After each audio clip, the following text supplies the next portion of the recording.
So I was not expecting to make this type of video, but I'm going to be the oddball out here and talk about my disappointment with the movie's Sinners.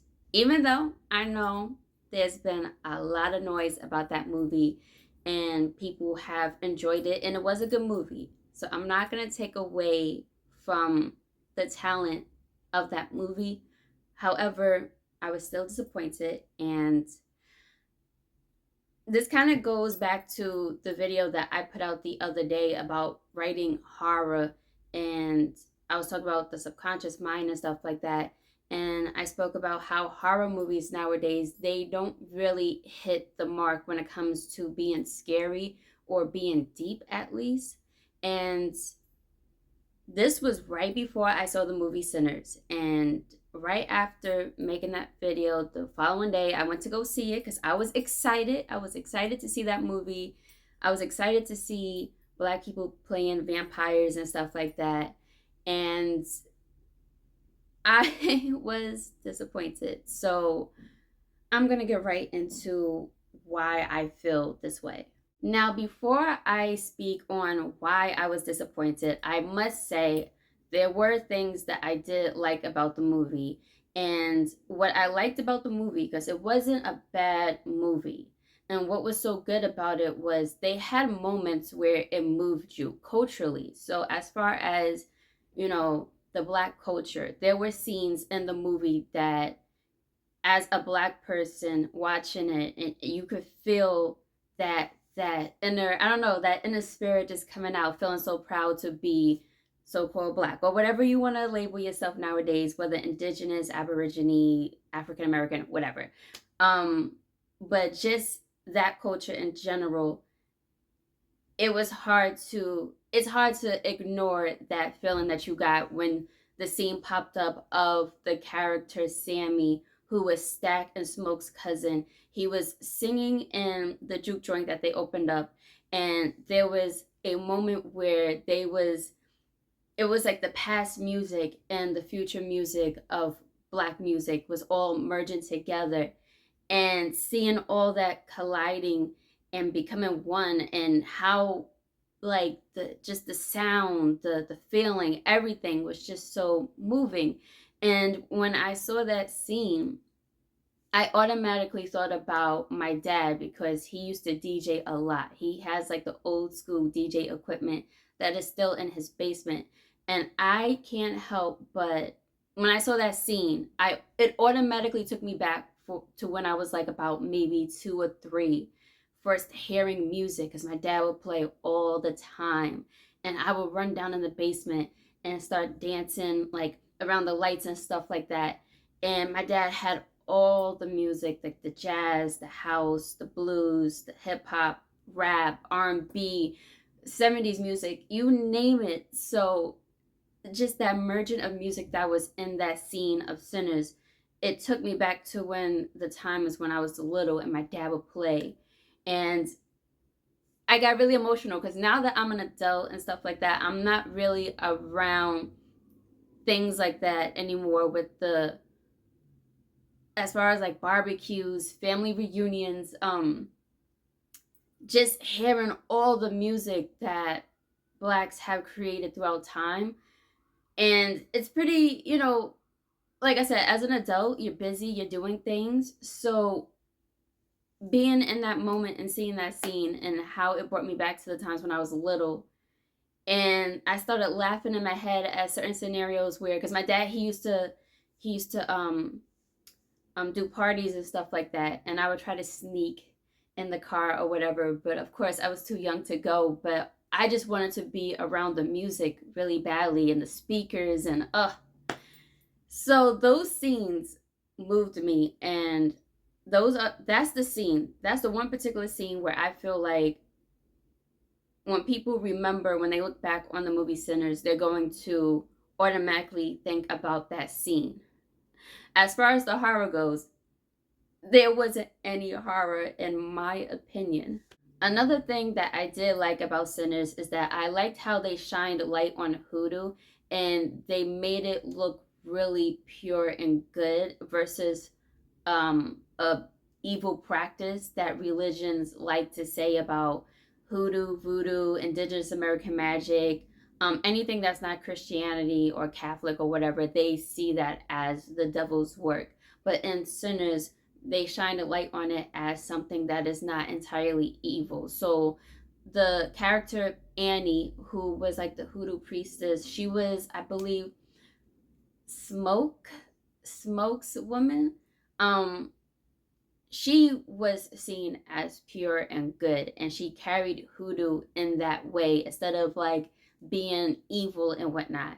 And I really liked how they shown that in the movie, because in other movies they portray practices like hoodoo as evil. Now if you are someone that is into spirituality, you like the theatrical stuff, you like the aesthetic of it, you like the culture and everything, this is the movie for you, because they did their job with the showing the culture, shining light on that, and also the aesthetics of the spiritual practices and whatnot.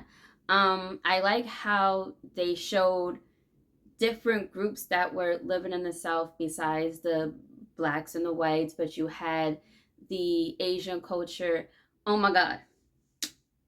The guy who played the husband, the Asian husband, as soon as he stepped on scene, he was the best part of the movie. He's so fine. Oh my gosh. I was just like, who is that? Who is that? But okay, sidetracked. But anyway, I liked how they showed that. And what I thought was really funny was how they did show the Native Americans for like 2 seconds. And I just know the Aborigine indigenous community, whoever's going to see the movie Sinners, or if you've seen it already, as soon as they showed the Choctaw, um, I just know y'all was tight, because the Mongolian Indians are not the real Indians, blah blah blah, just the way they looked, it was just like, who are these people?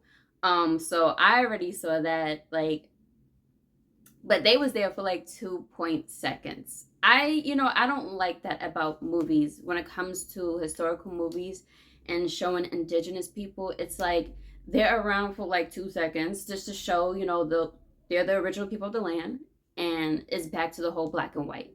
So I mean, that's what I dislike, but it wasn't like that wasn't the part of the movie that was the major disappointment for me. It really wasn't. All right. With all of that being said, I'm pretty sure that there are other scenes that I did like that is not coming to mind right now. Um, but there were things that disappoint me.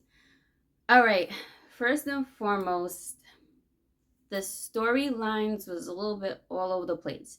And I find when it comes to just to say, the black community, I know some people don't go by that term anymore, but just in general with the black community, there's a lot of talent in this community. And it's kind of like so much talent, we don't really know what to do with it. So when you're making a horror movie and you're throwing all of these things into it, like the music pretty much took over the horror. I didn't mind the music at all, but I feel like there could have been a way where it could have blended well with the horror. It was like the musical was the main focus.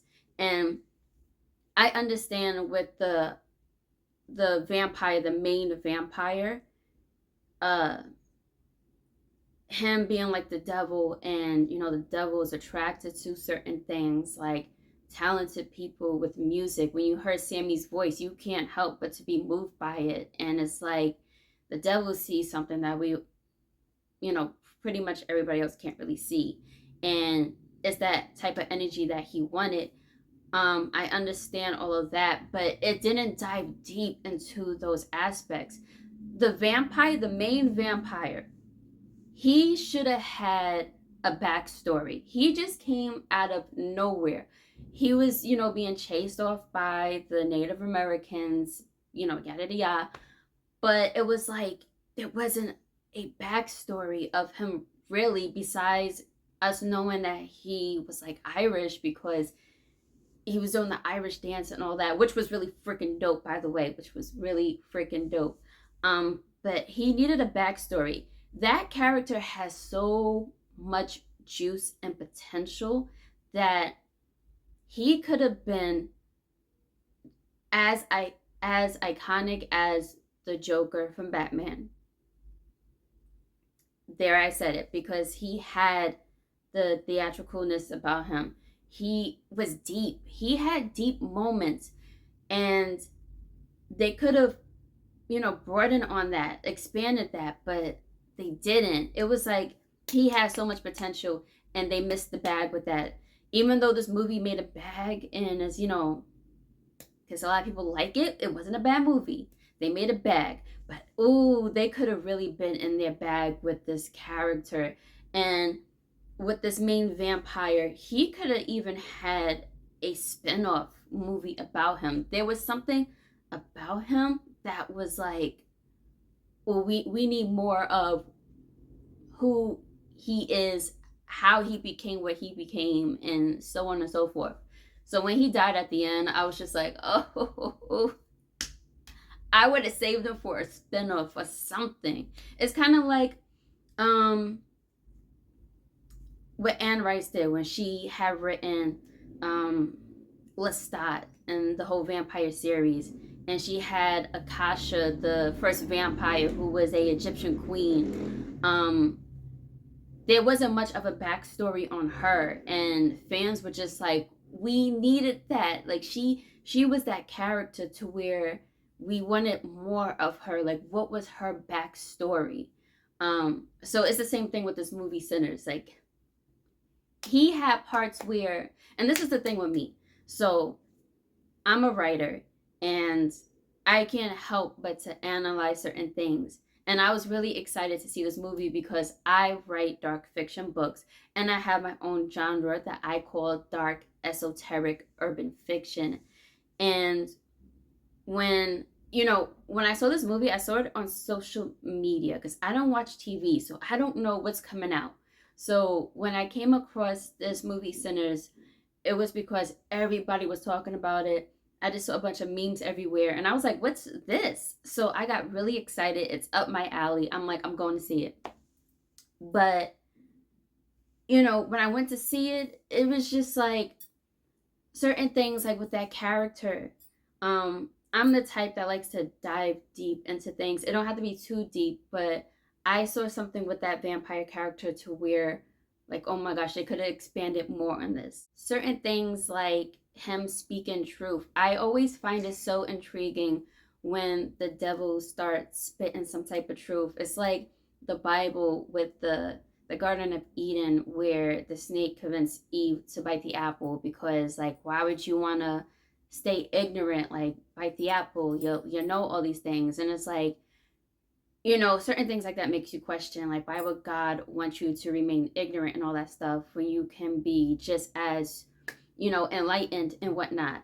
And I always found certain things like that like very interesting. So when this main character was spitting some truth, like, he was bringing out things that people were denying or just hiding, and bring that to light. And it's like, okay, what is it with this character? Even though he's still the devil, you shouldn't trust the devil, but it's like,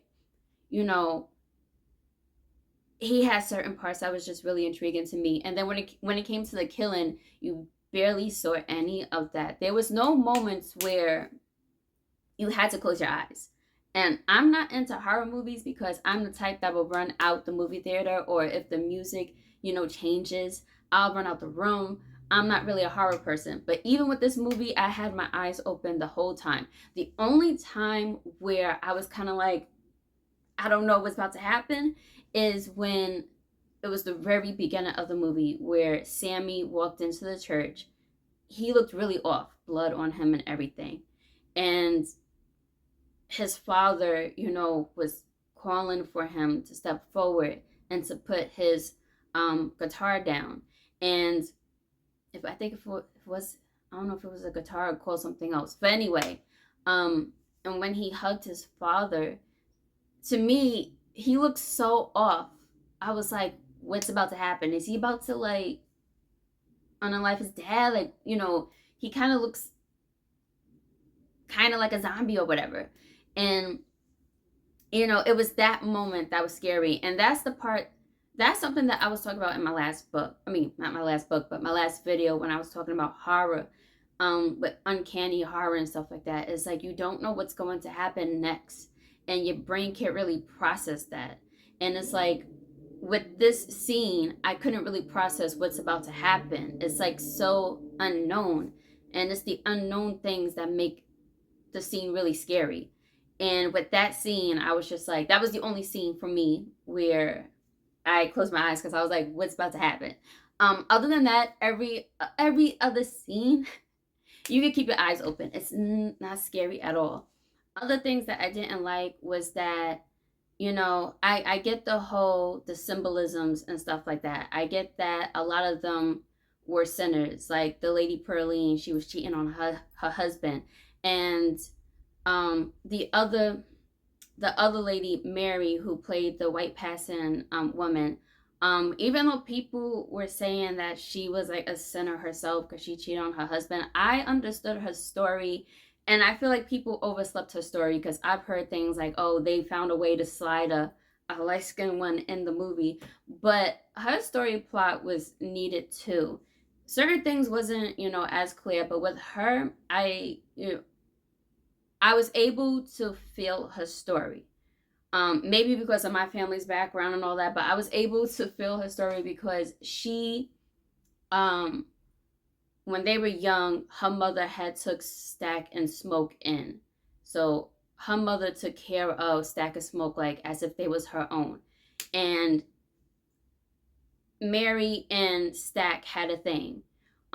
So basically she was like in love with this guy, but they couldn't be together because the way she looked.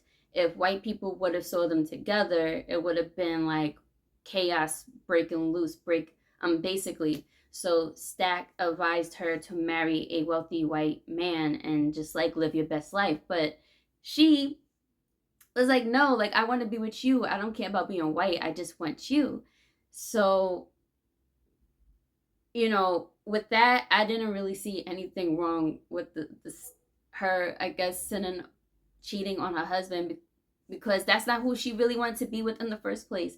It was just she wanted to be with Stack, but during those times, it was really hard to date someone black when you look, really white. So I had more grace for her situation. As for Pearline, like there wasn't too much of a backstory on her. It was just like she, was crushing. She had a thing for Sammy, and they, got busy or whatever, and she had a husband. The husband was never shown.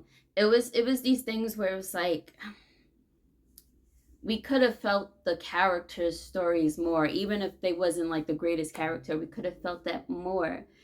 There was no feeling. It was just very outer. We're just watching, and there was just not much feeling going on. Um, it was very on the surface with the horror. It was like basically throw some blood together, and there you go. Here's the horror movie. But to make a great horror movie, it has to be scary. It has to be a little bit deep in a way. Um, I'm being more deep with this movie since they wanted to throw in symbolisms and all that stuff. Um, it was too much of maybe that and not so much on like the backstories and more of like getting into the characters and really feeling something for them. The only person I felt for was the Asian husband because he was fine. That part when he was telling his wife to come outside, what?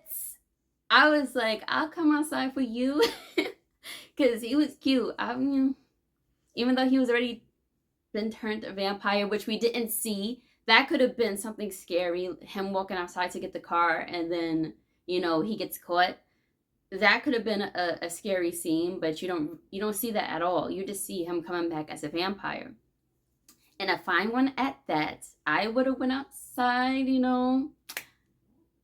I know what's in stake for me. I know I'm about to get bit, but I could take some pain, okay? But anyway, that was the only thing. And the reason why is because I feel something. I feel something. I see a fine ass man on the screen. I'm in it now. Even the vampire, the main vampire, he was cute to me.